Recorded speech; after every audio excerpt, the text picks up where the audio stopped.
5 minute کا مدرسہ قرآن اور حدیث کی روشنی میں 2 شعبان المعظم۔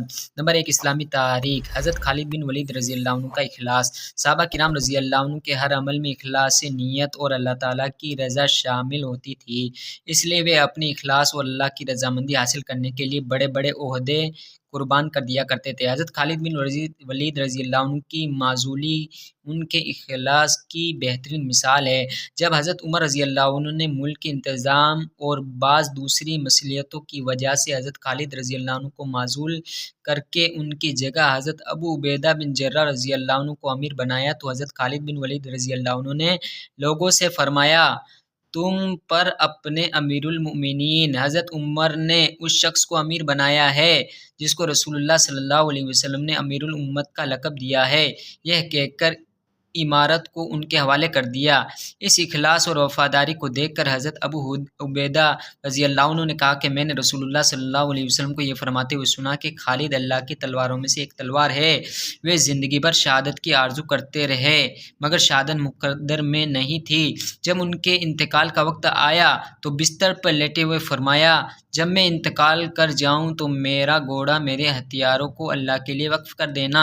ملک شام کے حمص یعنی شہر میں سن 21 ہجری میں انتقال صلی اللہ علیہ وسلم کا معجزہ۔ حضرت فاطمہ رضی اللہ عنہ کے متعلق پیشن گوئی۔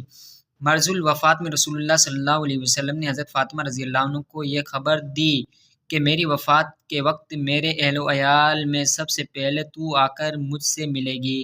چنانچہ رسول اللہ صلی اللہ علیہ وسلم کی وفات کے بعد آپ کی پیشن گوئی کے مطابق سب سے پہلے حضرت فاطمہ رضی اللہ عنہ کی وفات کے بارے میں مسجد میں داخل ہونے کے لیے پاک ہونا۔ رسول اللہ صلی اللہ علیہ وسلم نے فرمایا، کسی حائضہ عورت اور کسی جنوبی ناپاک یعنی ناپاک آدمی کے لیے مسجد میں داخل ہونے کی بالکل اجازت نہیں۔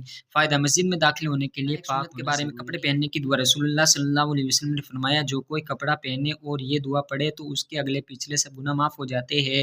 دعا یہ ہے، الحمدللہ الذی کسانی ھذا ورزقنی من غیر حول منی ولا قوة۔ ایک اہم عمل کی فضیلت، قرآن کی تلاوت کرنا۔ رسول اللہ صلی اللہ علیہ وسلم نے فرمایا، قرآن شریف کی تلاوت کیا کرو، اس لیے کہ یہ قیامت کے دن یہ اپنے ساتھی یعنی پڑھنے والے کے بارے میں زمین میں فساد پھیلانا۔ قرآن میں اللہ تعالیٰ فرماتا، بلا شبہ وہ لوگ جو اللہ سے پکا عہد کرنے کے بعد توڑ ڈالتے ہیں اور ان رشتے ناتوں کو بھی توڑ ڈالتے ہیں جن کو اللہ تعالیٰ نے جوڑے رکھنے کا حکم دیا ہے، وہ زمین میں فساد پھیلاتے پھرتے ہیں، تو ایسے لوگ بڑے خسارے والے گھاٹے کے بارے میں دنیا مانگنے والا۔ قرآن میں اللہ تعالیٰ فرماتا ہے، لوگوں میں سے بعض ایسے بھی ہیں جو کہتے ہیں کہ اے ہمارے پروردگار، ہم کو جو کچھ دینا ہو دنیا ہی میں دے دیجیے، تو ان کو جو بھی کچھ ملنا ہوگا وہ دنیا ہی میں مل جائے گا اور ایسے آدمیوں کو آخرت میں کچھ نہ بارے میں قبر کا عذاب۔ رسول اللہ صلی اللہ علیہ وسلم بنو نجار کے باغ میں تشریف لے گئے، وہاں چند قبریں تھیں، اچانک رسول اللہ صلی اللہ علیہ وسلم کا خچر بدکا۔ رسول اللہ صلی اللہ علیہ وسلم نے فرمایا، مردوں کو عذاب دیا جا رہا ہے، اسی کی آواز سے یہ بدکا ہے۔ اگر یہ ڈر نہ ہوتا کہ تم مردوں کو دفن کرنا چھوڑ دو گے تو میں تمہیں بھی آواز سنوا دیتا۔ جسم کے درد کا علاج۔ حضرت عثمان بن ابی العاص رضی اللہ عنہ نے رسول اللہ صلی اللہ علیہ وسلم کی خدمت حاضر ہو کر اپنے جسم کے درد کو بتایا تو رسول اللہ صلی اللہ علیہ وسلم نے فرمایا، جہاں درد ہوتا ہو وہاں ہاتھ رکھ کر 3 بار بسم اللہ اور 7 مرتبہ یہ دعا پڑھو، اعوذ باللہ و قدرتی من شر ما اجد و احاذر۔ ترجمہ، میں اللہ تعالیٰ اور اس کی قدرت کی پناہ چاہتا ہوں اس تکلیف سے جو مجھے پہنچی ہے اور جس سے میں ڈرتا ہوں۔ چنانچہ اس صحابی نے جب یہ کلمات کہے تو ان کا درد ختم ہو گیا۔